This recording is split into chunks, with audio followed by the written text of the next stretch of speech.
Je travaillais dans une petite station-service isolée, quelque part entre deux comtés que même le GPS hésitait à nommer. C'était un de ces endroits qu'on ne remarque pas en journée et qu'on évite instinctivement la nuit. J'avais accepté le job parce que j'avais besoin d'argent vite, pas parce que j'avais envie d'y passer mes nuits. Le bâtiment était minuscule, un comptoir, 2 rayons de snacks, 3 frigos bruyants et des toilettes qu'il valait mieux ne pas utiliser.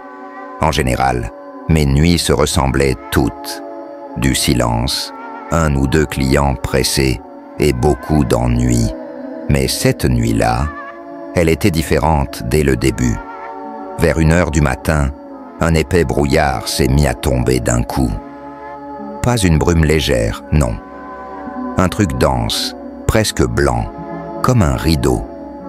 On ne voyait plus rien à 10 mètres. Le genre de truc qui te fait oublier qu'il y a un monde au-delà du parking.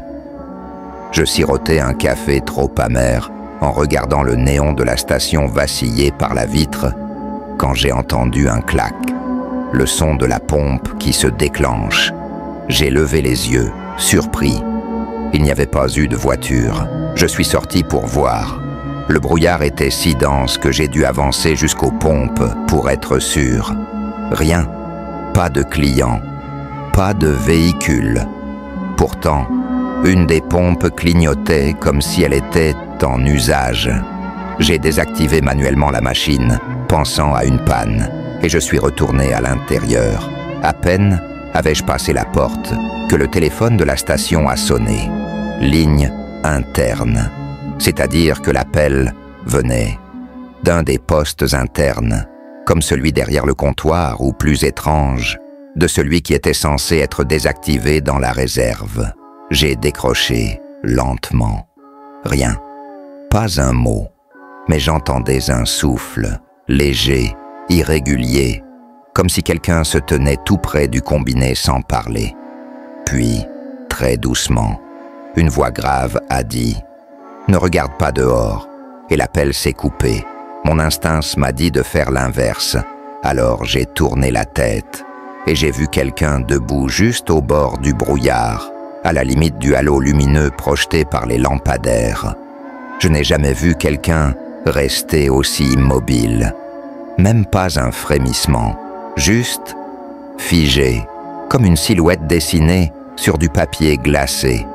Je ne distinguais pas son visage, ni même s'il me regardait. Et puis, il a levé le bras.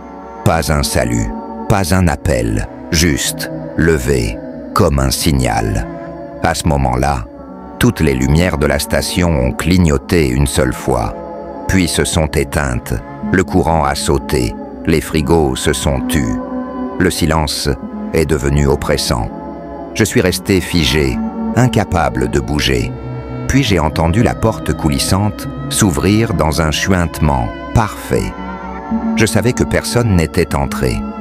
Je n'avais entendu aucun pas. Et pourtant, j'étais plus seul. Je me suis accroupi derrière le comptoir, ma main sous le tiroir pour saisir la lampe torche de secours. Quand je l'ai allumée, le faisceau a balayé les étagères et s'est arrêté sur une chose que je n'arrivais pas à comprendre tout de suite. Quelqu'un ou quelque chose avait écrit sur la vitre intérieure du côté où j'étais, avec un doigt visiblement trempé dans un liquide sombre. 3 mots. Tu l'as vu. La panique m'a saisi.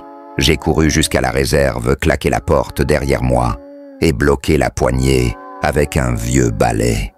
J'ai appelé la police, la voix tremblante, en bredouillant ce qui venait de se passer. Quand ils sont arrivés, tout était revenu à la normale.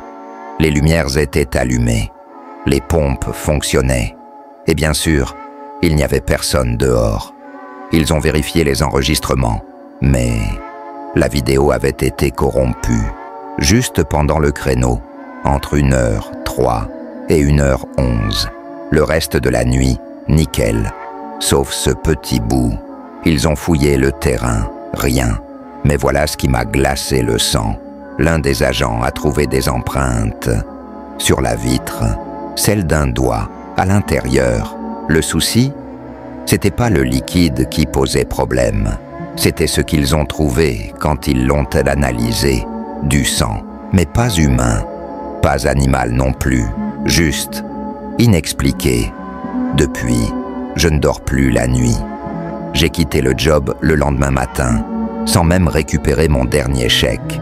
Et parfois, quand je ferme les yeux, je revois ce bras se lever, là-bas, au bord du brouillard, comme s'il attendait encore que je réponde.